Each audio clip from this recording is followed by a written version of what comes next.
Paige and Fred and Tim were fine with that, so that I'll send the recording out with the slides that Fred uses, so that you guys have additional documentation of what we talked about today. And then please feel free to ask questions at any time by putting them in chat. I'll monitor the chat and interrupt Fred if the question is relevant to something that he's talking about. We'll also hopefully have time for questions at the end. So just a little bit about ESA, you guys. For the past 7 years, we've partnered with ADP to build this executive community of nearly 3,000 participants in 20 cities, delivering world-class thought leadership and exposure to innovative technologies. We're unique in that we bring CHROs, CIOs, and other work tech executives together because we believe they all must be in lockstep with each other to deliver the kind of worker experience necessary to attract and retain talent, especially now. In addition to the monthly thought leadership forums, we also offer our participants the opportunity to be work tech startup advisors, where executives are exposed to next generation startup technologies and exposure to potential startup advisory board positions. And finally, we offer a unique board positioning membership that provides all in one place the resources an executive needs to ultimately secure their perfect board seat. So today I'm happy to welcome Fred Hencke of Segal back. He has been one of our thought leaders for a couple of years now. He's a transformational and innovative management and HR consultant focused on helping organizations improve business results, implement and operationalize business strategies, and achieve high-performing workforces. His approach to achieving those high-performing workforces is world-class, and I'm so excited to be partnering with him. And by the way, several of you guys have already started working with him. He's amazing. With Fred today is Tim Juergensen, who is the Chief Employee Experience Officer, and I love that title. Every time I introduce Tim, I'm so excited that he's got that title. Chief Employee Experience Officer at Covenant Health, with over 25 years experience in HR, OD, and talent management. And also Paige Hagerstrom, who is the Assistant Vice President of Employee Experience for Covenant Health. And she has over 19 years of experience in human resources and talent management. So with that, you guys, Fred, Tim, and Paige, it's all yours. Great, Cindy. Thank you so much. Thank you for this opportunity, and ESA as well. And what a pleasure it is to work with this group. I got to say, just really love working with this group. I'd like to thank Tim and Paige. We've been collaborating for a while now on developing these materials and the talking points, and they're co-presenting today. Tim and I have been working together for a long time. We've done a number of roadshows together, a number of webinars together. Paige is a recent addition to the band, and we are so thrilled to have her as part of this, and she's going to bring some very unique perspectives. So hang on, it's coming. And so this session is going to be somewhat interactive. Don't worry, we're not going to give you a ton of homework assignments. We're going to ask you to use the chat feature to react to certain things. And we do have an embedded video. And every time I see this video, I learn something new. It's thought-provoking. You may have seen this somewhere along the way, but it's really going to drive home some points. So compelling employees to enthusiastically stay and thrive. You got to take a deep breath before you read off that title, because there's a lot packed in there. But if you think about the quiet quitting, the great resignation, the labor and skill shortages that we're all facing, if we can get our employees to stay enthusiastically and find a way for them to thrive and be even more productive, we take a big chunk out of that labor and skill shortages challenge that we're all facing right now. So that's what we're going to talk about, is how to do that. So I'm going to move on to the next slide. Hopefully, Cindy, let me know if that has advanced. Good? It has. And we just might mention that we're not on presentation mode because Fred needed to have something else open. So that's why he knows he's not on presentation mode. Great, thank you. So, the demand for talent remains high. And finding and retaining qualified candidates is getting harder and way more competitive. So, what are we here to solve for? Well, we're all trying to solve what I like to call the catch-22 labor and skill shortages puzzle. Productivity rates have not increased fast enough to fill the gaps. And together, these are the reasons it seems like a catch-22, like an unsolvable puzzle. Circumstances seem to be limiting the solutions. Seem to be. There's some creative things you can do to solve this puzzle. So Paige, before we move on, what is Covenant Health solving for in light of the labor and skill shortages that we're talking about here? Yeah, thanks, Fred. Our focus is really on stabilizing our workforce, and our approach has been to look within. And a couple of examples I can give you to demonstrate that are our investment in our employees in terms of them being one of our best pipelines for talent within our area. So employee referrals has been something that we've reinvigorated and really doubled down on in terms of bringing in people that are more likely to stay. You know, research shows that 98%, actually over 98% of referred employees stay longer. So how do we put a little extra money in our employees' pockets while retaining or bringing in talent that we hope to retain into the future? And then not only tapping our employees for some of those pipelines, but also looking at what they need. So really looking at how do we retain people within our facilities? We talk to them about what keeps them here.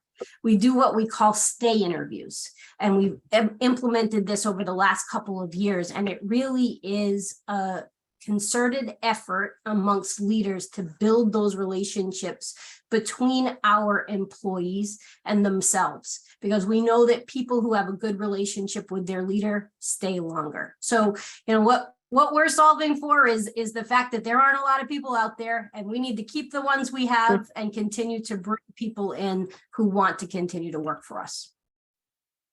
You know, you have some numbers to back it up. You know, I believe that back in 2020, you know, your attrition rate was exceeding 30% in certain roles, specific roles, nurses, CNAs, et cetera. I think, if I'm not mistaken, you're down to single digits. Yeah, we're a little bit over now, but yes, we were down as low as 9.5. We're up around 12% now in terms of turnover, but talk about a significant decrease, and that translates, Fred, into real dollars. You know, we very conservatively calculate hard costs of replacement around $24,000 per RN. Now, I think colleagues that are familiar with healthcare would say, boy, that's low, but that's CEO proof, or CFO proof, I should say. I think we may have somebody that's not on mute. Yeah, I'm trying to find him. Who's not on mute? Chrissy. Maybe Chrissy Gibson. Are you not on mute? Yeah, she's not. Oh, there we go. Okay, thank you. Hey, Fred, I've got just one favor. Make sure that everybody knows how large Covenant Health is, because they're dealing with a huge workforce, right? And I don't know that everybody knows that. Yeah, so we have. if you want to drive in there. Yeah, we've got basically we're post-acute care facilities and acute care facilities. We're in 7 states. We have, I think, 17 facilities across 7 states, and so again, managing the workforce over that many, that big of a geographical areas and that broad of a healthcare type scope makes it even more challenging to manage and retain a stabilized workforce. Yeah. So you want to speak a little bit more about Tim taking care of leaders and how critical it is in light of what Paige, just sort of wrap around what Paige just shared? Absolutely. I think Paige said it a couple of times, but I think our whole focus, our key focus on retention, and we're looking at retention as a key recruitment strategy, if you can think about it in that way. But the center is leaders, and taking care of our leaders, making sure our leaders have everything they need in terms of skills, tools, technology to build that trust between their team members. And I think for us, culture is a result of many subcultures that leaders create with their teams. And I think that's important to remember. And as well, leadership for us in the healthcare business can be and has been a matter of life and death. That's how important it is to us that we know that leaders are at the center of our whole retention and recruitment strategy. Everything stems from that. And in fact, when we talk about the employee experience function, we link that directly to the patient experience and the resident experience. And empirically, we've found a way to link those two as well. In other words, if we're taking care of our leaders, helping them take care of their employees, that results in better patient care and patient outcomes. Really, really important to us. Yes, you're linking the solving of this puzzle, the labor and skill shortages puzzle, directly to patient care and patient outcomes. Absolutely. Absolutely. And we have many anecdotal examples of one that just occurred this week in one of our post-acute care facilities, where a leader action had a direct impact on a patient outcome. Absolutely.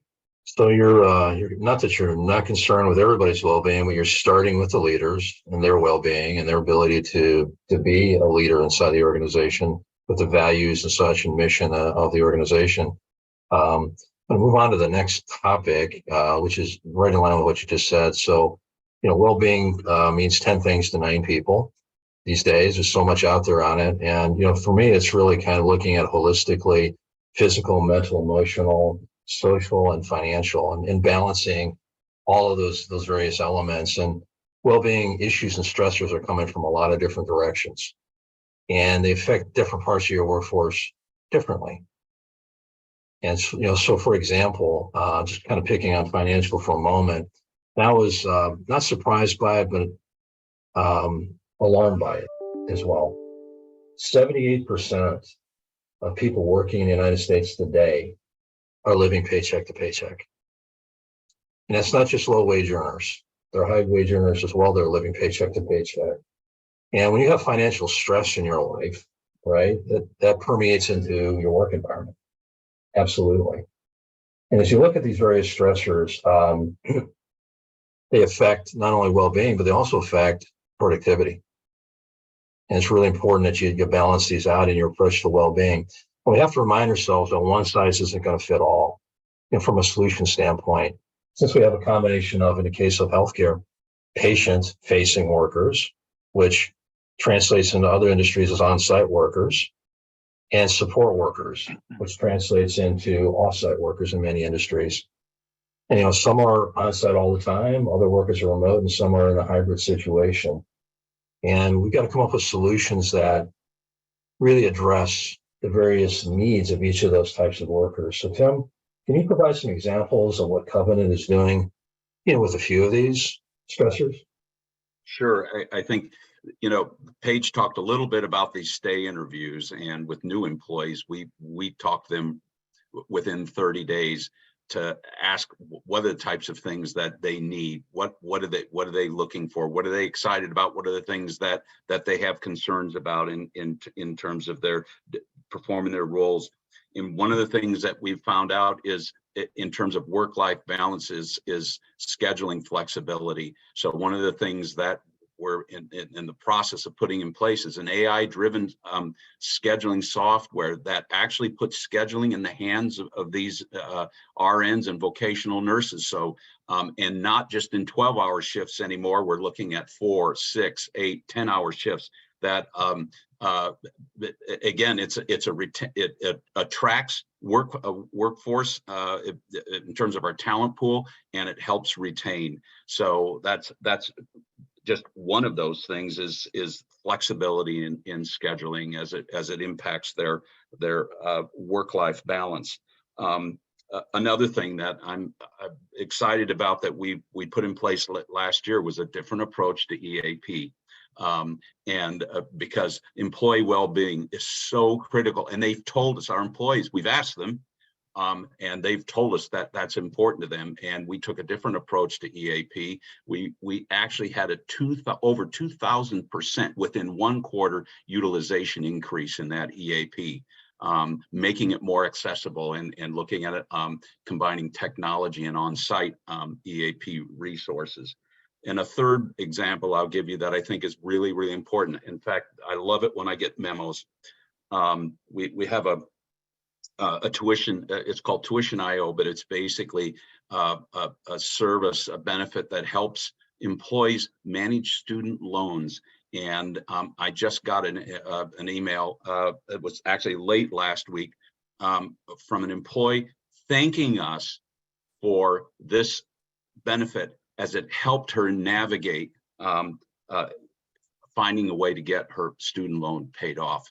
And again, those types of things that Paige talked about, looking internally, those are the kinds of things that when employees, those things happen to employees, they talk about it amongst themselves.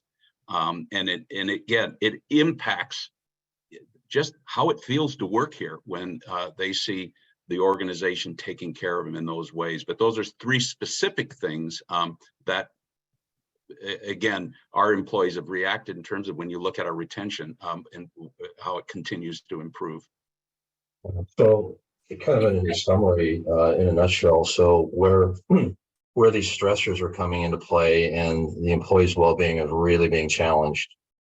If you don't address those stressors, everything else is just kind of noise. Right. Yeah. One other thing I want to mention is and it's hard for me. This is a topic, again, sometimes Fred has to just rein me in, tell me how to go on to the next thing. But how someone feels, especially in healthcare, how they feel at doing their job. Am I able to take care of my patients? Do I have the time? Do I have we want to make sure that people are feeling successful at work. And if they feel stressed out at work, that they don't have the ability to take care of the patients, their patients, that makes a difference. That causes burnout, those types of things. So we're trying to be, even in looking at span of control and nurse patient ratios, those types of things, we've worked really hard on, and again, helping our employees work in an environment where they know they can be successful.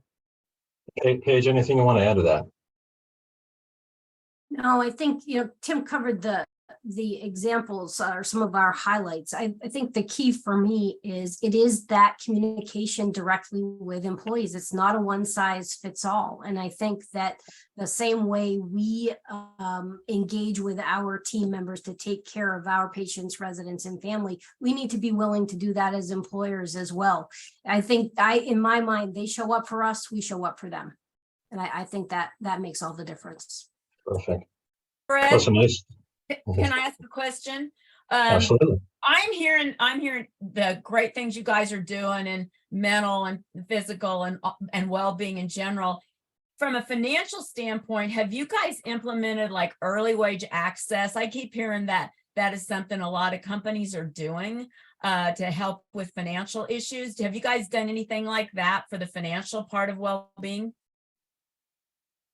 We haven't done anything in terms of early access, but we are actively considering in changing the frequency in which we pay. We're currently biweekly, and we have had an interest in considering weekly. Now we're very early on in it, but we are starting to hear some feedback in terms of being more a closer time in terms of when people actually perform the work as to when they get paid. Yeah. Okay, thank you. So we spent some time sort of outlining the problem we're trying to solve and some examples of some things that are already being done at Covenant. Compelling employees to enthusiastically stay and thrive. What a surprise starts with listening. Tim and Paige have already used that word listen several times, and they live it every day. To listen requires empathy, listening with the heart. It also requires an appreciation for the work and the work environment people are in. So, walk in their shoes a day. You feel what they're feeling, see what they see the challenges they have, and listen.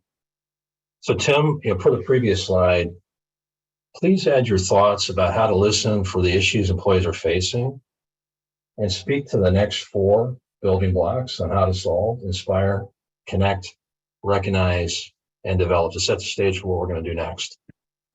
Sure, be happy to. I think this whole idea of listening, and you can say this is important skill to leaders, but just to tell them to go listen better doesn't do it. And one of the things that we've really worked hard on is providing tools and methodology training to teach our leaders how to listen.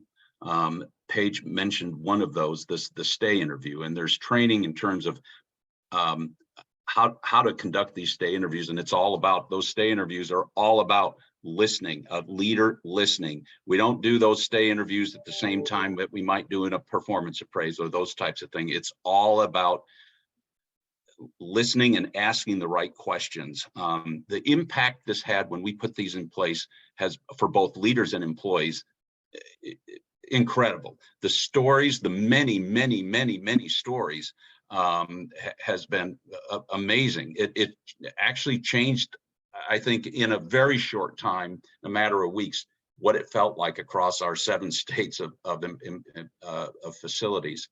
And also we get from there things like the top 3 things why people would want to leave and why they stay. We have real-time cultural data that we act on, not just for the whole organization, but by individual. So I think that's one thing that we've done. A second thing that we've done in terms of the listening is, and we're going to see that little video on it in a little bit. We'll talk more about it, but of course, for all leaders, called Inspiring Conversations. And again, a set of tools and techniques, methodology, and great information to teach leaders how to interact in an inspiring way, even on those tough conversations. So we've not just said listening is important. We don't just talk about empathy. We've gotten really serious in terms of techniques and tools and training, and also accountability. So those stay interviews, we track them. We make sure that if a leader hasn't completed one, we all know about it, and we do some coaching, and we make sure that those stay interviews are completed. Real quickly, if you look at the triangle here, and I'm going to take them a little bit out of order, but there's a little bit of a science. If we do a good job of listening, it helps the leader recognize what the needs are of those employees, and that recognition, when that employee feels and sees that recognition, they start to build a connection. That connection is crucial to trust, and out of that connection comes a development plan. And all of a sudden the employees are going, I can see my leader expects me to be around for a while, at least a year or longer, with a development plan. And that's where the inspiration then starts to happen. And again, we've noticed the difference in retention in our teams that have strong leaders versus teams where leaders need some additional coaching. Definitely a difference. We use that data to even help us understand where our strong leaders are and where our leaders, who our leaders are that need additional coaching. And then we provide that. And again, we have a methodology around this. So that leads obviously to a workforce that's staying and thriving, and why we've been able to improve our turnover by over 25% over the last 2.5 years. Yeah. So thank you, Tim. So Paige, anything you want to add to that? No. Okay, great. Summed it up. So it's it's one thing to have a fancy pyramid and have all these interesting words. What do you focus on to bring these things to reality? Well, here's some focus areas. We're going to spend the rest of our time talking about these: connection to the mission, workplace relationships, empathetic listening, which we spent some time already talking about, rewards and recognition, and career development. So I'm going to move on here really quickly. So bear with me a second while I move another file around. There we go. So Paige, is looking at connection to mission. What is a leader's role and what is the organization's role in connecting people to the mission? Yeah, I think ultimately the leader has the most critical role in connecting our employees to the mission. It's their job to ensure that we're clear in what our mission statement is, the values that we possess as an organization or even as individuals, and how each person fits into that and the value that their work brings to fulfilling that mission. We've had success in really helping our leaders translate not only just the words that they read in the mission statement and our values, but into the action. How do we treat each other? What does it feel like? I would tell you that, mission can feel like something. I love the quote that we have here on the slide. It isn't common ground that bonds people together. It's higher ground. So true. So true, right? We want to be part of something that's important, that we have a sense of commitment to and value. Covenant Health, Catholic health organization. So when we talk about our mission and values, our mission and values are rooted in gospel values. And it's amazing to hear as we onboard people within our facility, what drew them to us as an employer. And oftentimes what we hear is our values, our compassion for those we care for, the integrity that our facilities are known for within their communities, the collaboration and inclusion of meeting anyone who needs care and providing the services, no matter of background, race, religion, sexual orientation, all are welcome. And this commitment to excellence in terms of really what we set ourselves apart from competitors in terms of the value of services that we provide. I'm fortunate enough that the organization, I think, also, again, needs to be more than just words on a page, right? What do we do to educate and to inform employees about their role specifically within our mission and the impact that they each individually have on our success of achieving that every day. And so we have some classes. We actually do a ministry concepts class that talks with people about, our mission and values and that it is rooted in the gospel values. And you don't have to be Catholic to work for us. But I think at everyone's core is this sense of human dignity and respect for all. And that's the connection that we make. So it really becomes part of who we are. So I think, the organization has an obligation to clearly communicate expectations and people's roles in achieving our mission and the place they have in our success overall. And leaders are that key communicator. They themselves need to commit, hold the expectation, and help employees connect back to the mission. So I think critical. Paige and Tim, we're using that word leader very generally, right? So we're not talking about just the C-suite. Oh, 100%. Yeah, leaders at every level. And I would say whether you have a management title and are officially a leader, we all know those employees that are the unofficial leaders, right? And so being aware of those and acknowledging some, and we'll talk about culture in a minute, but there are subcultures even within the organization, and they each play a role and are critical overall to the mission. Hey, Fred, there's a couple questions. Do you mind if we, okay. One is, Tim or Paige, does Covenant employ internal executive coaches? Or do you guys have people coming in from the outside to help coach your leaders? How do you coach leaders? So going back to we have a leadership basics curriculum that basically prepares leaders to be coaches. It gives them tools and techniques and practice. There are 4 courses in leadership basics curriculum. But that's an expectation that's exactly a role, one of the roles that leaders play.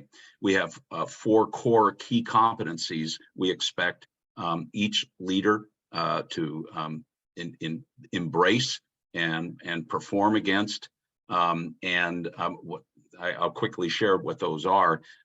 First of all, it's important for a leader to have the ability and the tools to make sure every employee understands what's expected of him or her in terms of deliverables. Secondly, it's the job of the employee to or the leader to make sure the employee has everything they need to be successful in terms of time, tools, methodology, those types of things. Thirdly, and this is where the coaching piece, it's imperative that the leader create this environment where their employees feel inspired. A motivated workforce is going to get a lot more accomplished than a compliant workforce. And Tim, that's really critical. Tim, you're being really humble here. So Tim, in a previous life, was a management consultant and leadership coach, among other things. And, he brings that expertise to Covenant Health, and they are so lucky to have him. And so, it's one of the first things he did pretty early on as he started to kind of build that leadership curriculum and framework. And, 4 years later, it's really, really blossoming. So I'll say it for you, Tim. One more question. Tim and Paige, are you able to share more information about the AI-driven scheduling software that you're using to allow RNs to create their own schedules? Paige, go for it. Sure, I'm happy to. So what we're looking at is Smart Square through AMN. We haven't implemented it yet, but we are looking at, my understanding is they're one, if not the only scheduling software that actually is currently using predictive scheduling. And so we've talked with them about, they engage in sort of this workforce optimization review or analysis with us, and then look at past census acuity of our units and use AI to predict which roles will be needed, which skill sets in terms of licensure, and really help us hone in our schedules. Nothing upsets staff more if they've scheduled something and then we say, oh, sorry, we don't have the census, you want the day off, or worse almost is they are working short, because that doesn't feel good to anyone. So it's Smart Square through AMN is the software. However, in order for a tool like that to really work efficiently and effectively, you've got to have the use cases for it already pretty well thought out. And I know you've been doing a lot of work on that. Yeah. And probably manually using that at the moment, but now you're gonna move more towards automation of it. Right. We have some software in place. We just realized that it doesn't have the flexibility nor the predictability to be as effective as we want it to be for our employees. One other thing I wanted to quick add to this particular connection to the mission slide, and Covenant Health is one of those organizations. We have an SVP of mission. We actually hold ourselves, we have a whole methodology in terms of how we hold ourselves accountable to our values and our mission. And it's in the performance appraisals and plans for all of our leaders. Again, it's just not words on the wall. It's something that we've gotten used to practicing. And the cool part about it is that extrinsic accountability is one thing. We see results because of what it's like to work at Covenant Health every day. And those are the types of things that make these behaviors just part of our day job. So when you use these behaviors and you see a positive impact, it makes you want to repeat them. And again, so you can put it on a performance appraisal, but when you get that intrinsic accountability, that's where it's really the most important and makes it stick. It becomes, like Paige said, it's who we are. What's really cool about that, Tim, is it's such a great segue to the next topic, behaviors linking to why is culture so important. And so, Paige, I'm gonna start with you. Who owns culture? We do. Leaders do, right? It is all us. And I would say starting with the CEO. So we start at the top in terms of it's a leader's role and responsibility to really determine whether or not a culture is green or red. And I'll qualify that, or maybe somewhere in between. I'll qualify that by saying, we use green to be what we want it to be, right? So green is a good culture, what we strive for, what good looks like. Red is an area of opportunity in terms of a culture that doesn't exhibit behaviors that we are looking for within our teams. And whether you say leaders control it or if not control, they certainly influence a culture significantly. We follow the tone of our leaders. It's human nature. It's who we are. And so really leaders at any level, and we really already talked even about, a leader doesn't necessarily have to have an official title. We have unofficial leaders that can influence a culture either positively or negatively. We hope positively, and we need to be aware of that. Not to mention the fact that we have potential multiple layers of culture, right? We have an overall organizational culture, but even teams in and of themselves have their own cultures that we need to be aware of and support our leaders in nurturing the right type of culture, as opposed to one that perhaps doesn't breed the same level of productivity we're looking for. So I think that a leader is really that number one motivator for employees and is the most critical component into achieving a green culture.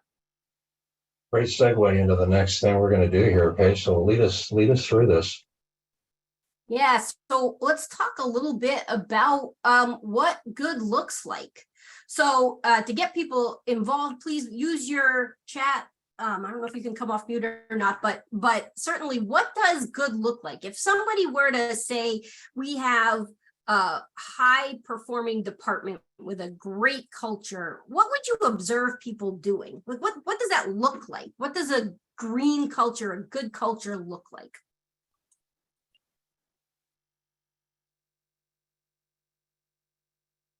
It's an opportunity to see how fast people can type. I know.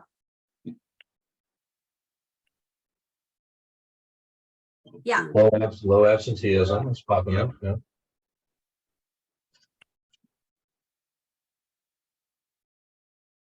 Boosterism, I love that word. That's great. Motivated. Happy, motivated, encouraging of others. Yeah, those are all good.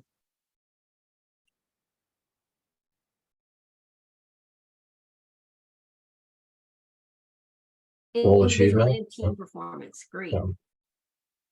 I love the team performance. Managers who listen well. Imagine that. Awesome.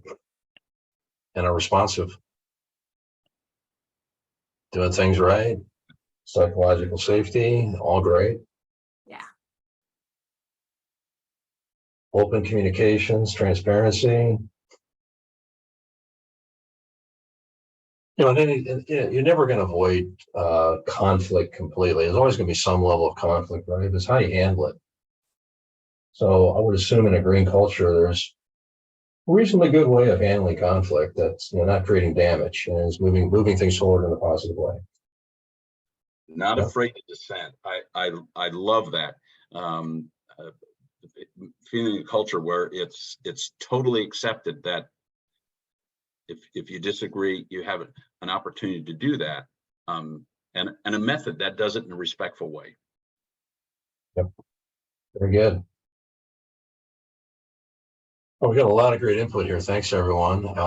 Sensitive to mental health and well-being and programs to support employees. So the organization is actually actively living a well-being culture. Well-being is part of your culture. It should be. All right. So the next thing on here is the what and why. And normally when we're face to face, we use 3x5 cards and we pair people up and we have a lot of fun with this. But since we can't do that in a virtual setting as effectively, we're going to ask Tim and Paige to model the what and why for us. As they're actors. I'm not going to share their aliases with you, but they're going to go ahead and model this behavior for us. So I talked about the course that we have called Inspiring Conversations, and this is just a snippet of a tool where we actually do some practicing with this, and Paige and I are going to model this in just a second. But it comes back down to creating this green zone in terms of, and then we know that if we've got a motivated culture, if you all the behaviors that you put in the chat, just think about the level of healthcare you get versus perhaps a culture that's red or the opposite of that. We're going to get better performance. But one of the things that we do in the class is ask everybody to use this thing that we call what, why. If you're going to give someone a compliment, you want to say, here's what you did and why that was important. So you can just imagine a group of, and we did that at the ASHRA conference where we had, I think, 60 people in the room paired up, and they did this what and the why. And we do this in our classes. And so just think about what it's like when you get a group of people doing this. So I would say, here's an example of using the. Tim, can I pause you just for a moment? So at that ASHRA conference, we had about 60 people, and they were fairly engaged. When we did this exercise and they paired off, the sound level the sound level in our room went like through the roof. It was like 1,000 beehives, and oh my gosh, it was like crazy.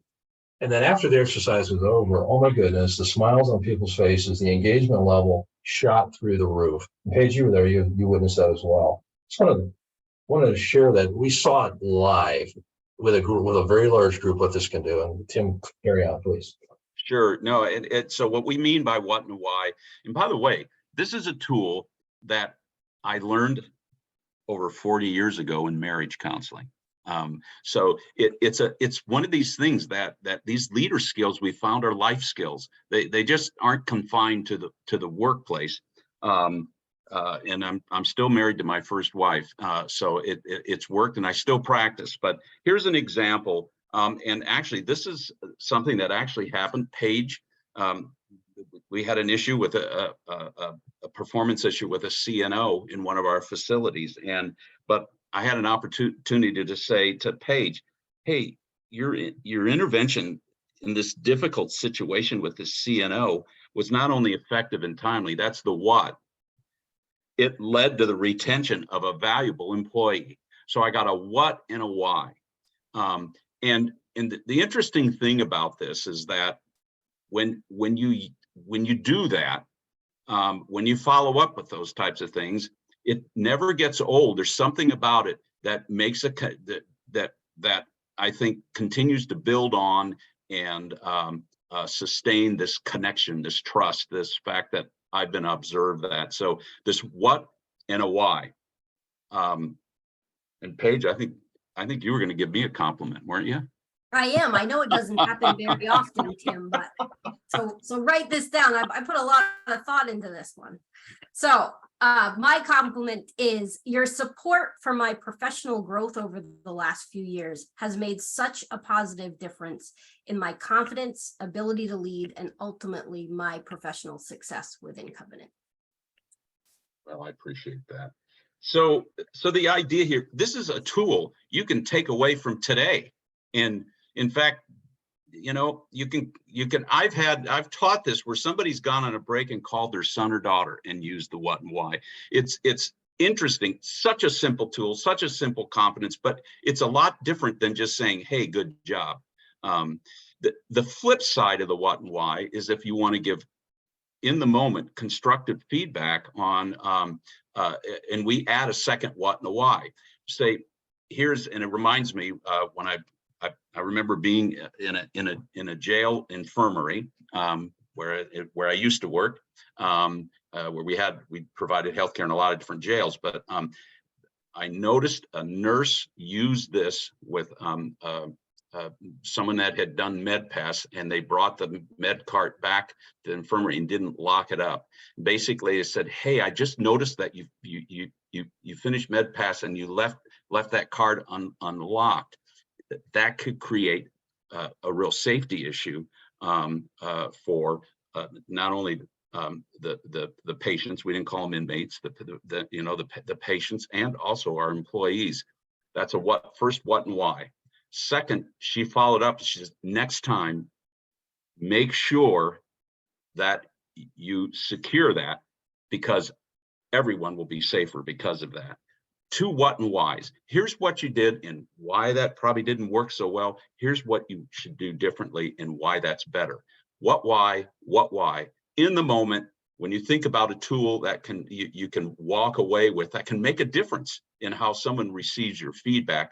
And we practice this in the inspiring conversations. We want them to have something that they can use right away, kind of a tiny habit, that can change behaviors right away. Well, I think you're right on the pulse of workplace relationships. I mean, these conversations and the way you go about it. And oh, by the way, the why has a sense of feeling to it as well. It's not just words, but there's positive feeling to it. So, what are some of the methods and techniques you use to effectively connect team members, Tim? And why is self-esteem so important? Well, it's interesting. Self-esteem, I think, is something, and again, we teach it in the inspiring conversations about how critical one's mindset about their self-worth, how they're feeling at work at that particular time. It's if your self-esteem isn't where it needs to be, you're distracted by trying to find ways to at least maintain your self-esteem. And again, I read a quote from, I saw this in LinkedIn, maybe it's 2 or 3 weeks ago, a person by the name of Bill Markline. I don't know if anybody knows that. I don't know that person, but I had to print it out. And he said, culture is how employees' hearts and stomachs feel about Monday morning and Sunday night. And I think that ties right into the self-esteem. So the what and why tool is one of those tools that we use to help at least raise self-esteem or maintain it if you're using both what and whys. Tim, you had a couple of examples on quality conversations, that this really requires quality conversations. What and why is a way to get there. You had 1 or 2 examples you wanted to share. Do you feel comfortable sharing those, or do you want to move on? Well, I think, let me just give you an example of how I get feedback from my team. And because it takes quality conversations. And again, when you think about a culture, it's made up of, you can't have a culture without communication. So the quality of communication is very, very important. I think in terms of how I get feedback, my team will get together without me. And Paige, you usually lead that, my direct reports, and 6 people get in the room and they complete a pile of what and whys and a pile of what, why. In other words, here's some things that I'm doing well and why it's good. And secondly, what are some things that I'm probably not doing as well and what I need to do differently and why. That constructive feedback for me is so valuable, and it builds trust with my team. I allow myself to be vulnerable because they'll spend some time together putting that together, and then we get together at a separate time where they give me the feedback. And every time I learn more about myself, learn more about how to be a better leader. I think the other side of that is, I remember back in my consulting days, and this is a very large corporation, many facilities across the United States, and I was in one of those facilities where the CEO was addressing all leaders across the US, and it really got my ear. He said, "I've figured out," he said, "one of the biggest problems we have in this organization is communication. We're really terrible at communication." And he gave a couple of examples where where poor communication created some real problems. And he said, "I got the answer." And of course, I'm all ears. I want to hear what the answer is. "Here's what you need to do. And his whole answer was, you have to go communicate better. That was it. I mean, if we're going to ask our leaders to be good communicators, we need to give them the tools and the methodology and the time to practice, a safe environment to practice as well to do this. Not everybody's going to be naturally a good communicator. Me being one of them, I continue to practice and work on it. Paige, anything you want to add? Well, I think just the importance of the tools. I mean, as somebody, Tim mentioned how we give him feedback, that can be intimidating for some. And having a tool and a methodology for how to do that can make all the difference in the world and create that environment where people are willing to speak up. They've been given permission, they've been given the tools to know how to do it. And that has been a big difference for us within Covenant. Great. Well, hey, we really have covered this topic directly and indirectly all throughout. Unless there's any other things that you want to share here, I want to move on to the video, because speaking about communications, I think this video is really going to drive home, and some of the other things, Tim, you and Paige have talked about. So, Is that you okay with me doing that? Hank, just as an introduction, there's a formula for empathy. So again, it's so important to be empathic, an empathic listener. What does that really mean? If you look in the dictionary, you can say, it's about being in somebody's shoes. And I could go on about that particular dictionary definition.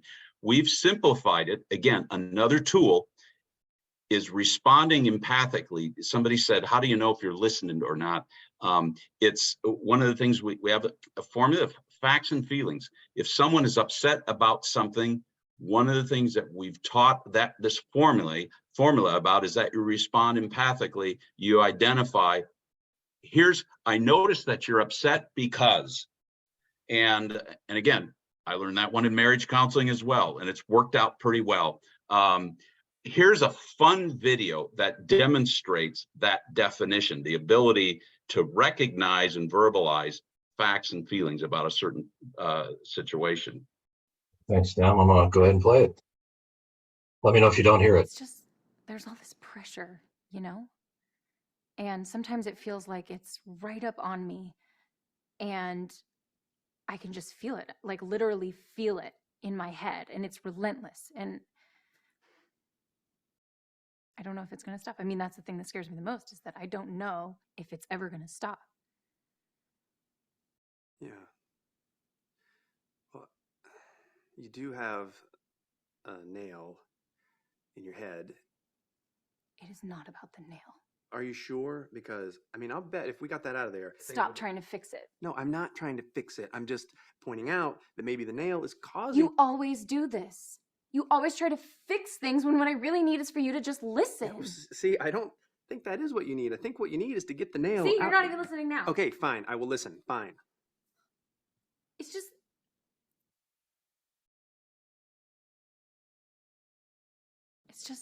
there's all.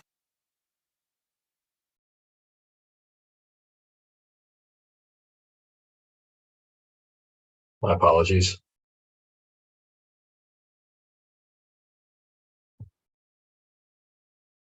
I'll get it going again.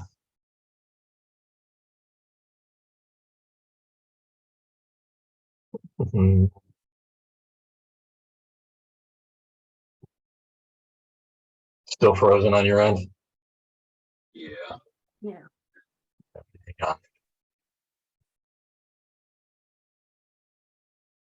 Tim, we could start acting. I feel like we've It's a seen great this a video. lot. Yeah. Well, I think it makes the point. If it comes back, then we'll come back to it and finish it up. And I am absolutely frozen here.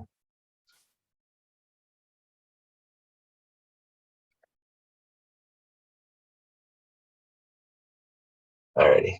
So Tim, on Paige, my screen is absolutely frozen.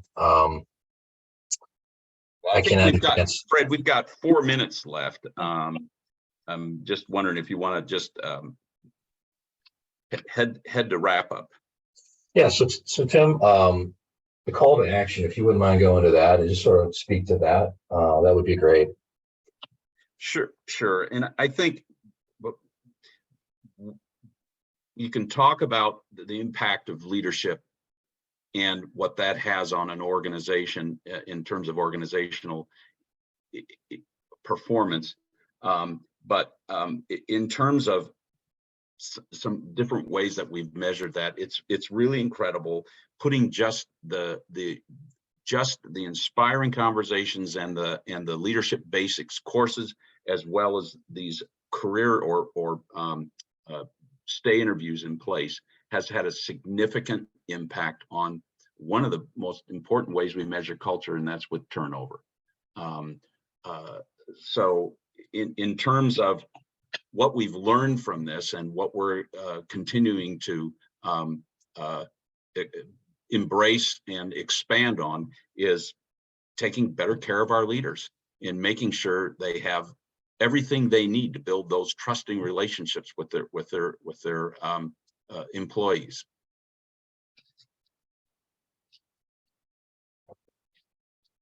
Paige, I don't know if you want to add anything there. No, I think I was looking at the chat real quick, and I think there is a good question sort of at the end, and it comes in and saying, but shouldn't we explore what impact the nail is having? It might not be the key problem, but it may exacerbate the problem, and it's pretty obvious. Don't have to dig to find the nail. And I was just wondering, Tim, if you had a comment in terms of really the key piece is acknowledging the feeling before it's not ignoring the nail, but Right. But it is acknowledging the way a person is feeling before Right. you have that discussion. Right. It was a good question. I didn't want to miss it. Yeah, and that's, if you see the whole video, he finally says, I can see you're hurting because you've got that nail in your head. And she says, absolutely. You can see, and then the conversation can move to, let's think about what are we going to do about that? And even as a leader, how can I help? So again, the video is just a fun way where that comes out. But I know every time I see this video, I think of many conversations where, again, trying to fix it doesn't get us anywhere. It just puts us in circles, and just stepping back and just saying, yep, I can see you're upset because. And by the way, if you want to see the rest of the video, send me an email and I will send you the link. I apologize, it froze at like 2/3 of the way through. You didn't get to see the ending. It's like the sequel will be coming later. Right. Finish the story. All right, well, thank you all. We have like 1 minute left. I'd just like to thank you all for being on here today. Of course, I'd like to thank Tim and Paige for another great session. Cindy, thanks for giving us this opportunity and having us. And hopefully coming out of this, you heard and saw some tools in action that you can start using tomorrow. Not expensive to do it.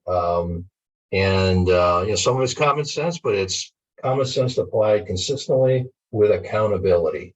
I think that's a key word, holding leaders accountable to do this, make it a part of their day-to-day, week-to-week, month-to-month. So with that, thank you again. And I'm going to hang on afterwards, as Cindy mentioned earlier, and anyone who wants to stick around for discussion, I'm here. Thanks again. You guys, we've gotten some feedback that people would really like to have a small group interaction and more discussion as a small group. So I emailed several of you if you want to stick around, and you're more than welcome to stick around if you want to contribute. And that means getting off of mute and asking questions and contributing. And the other thing that I would say is, one of the questions I would love to have you guys answer, maybe just send me the answer. When you have a leader that isn't living your values, what do you do with them? Even if you've tried to coach them, you don't need to answer it now, but I'd love to know the answer to that question. That's always been a key issue that I've seen. So anybody that wants to stick around, Fred and I are staying around, and we're going to just coordinate some questions. So thanks, everybody. Thank you for the opportunity. Yeah, it's an honor to be here. Thank you.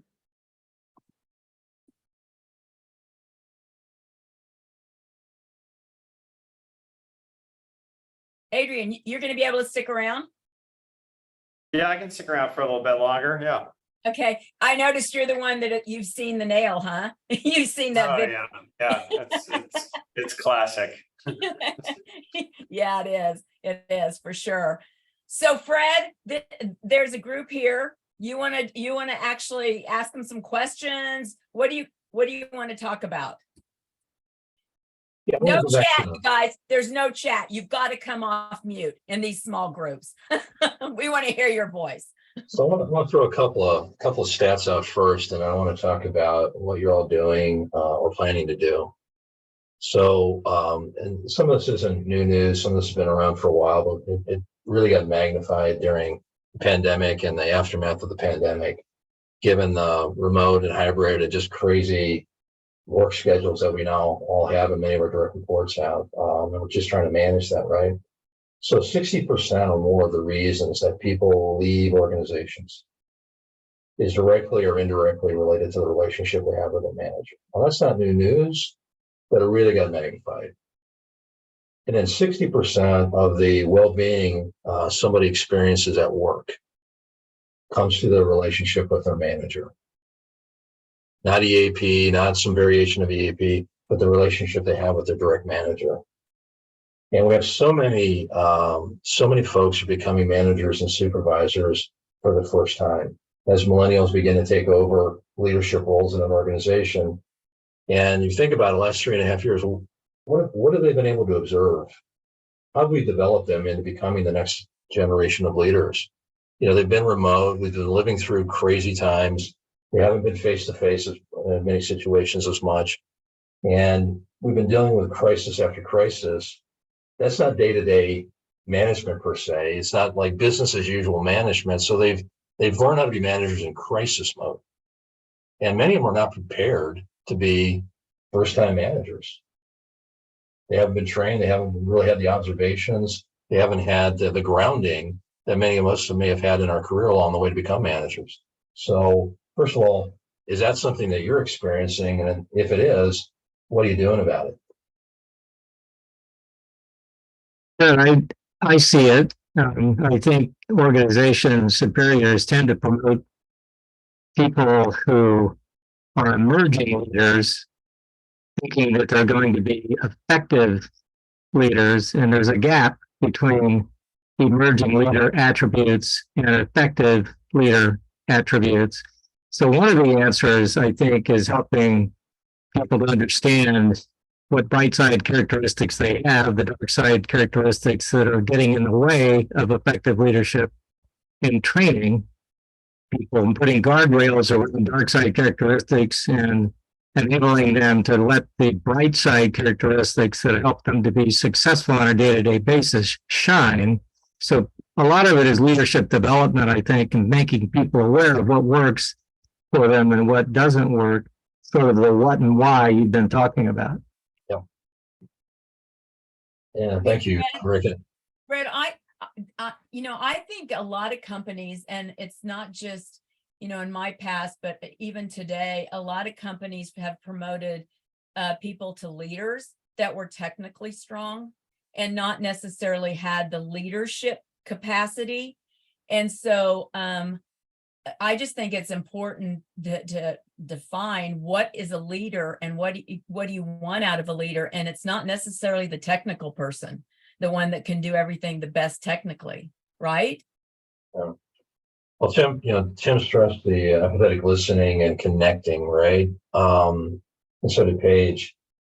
Can you train somebody to be an empathetic listener, to care, and to really connect with people? Can you train somebody to do that? Yes. I think you can certainly give them tools to do it better. I mean, I think some people are more inclined to be empathetic than others for sure. But even the ones that want to be better, can be better, need some tools. And I suspect that we as organizations are going to have to be better about providing some of that,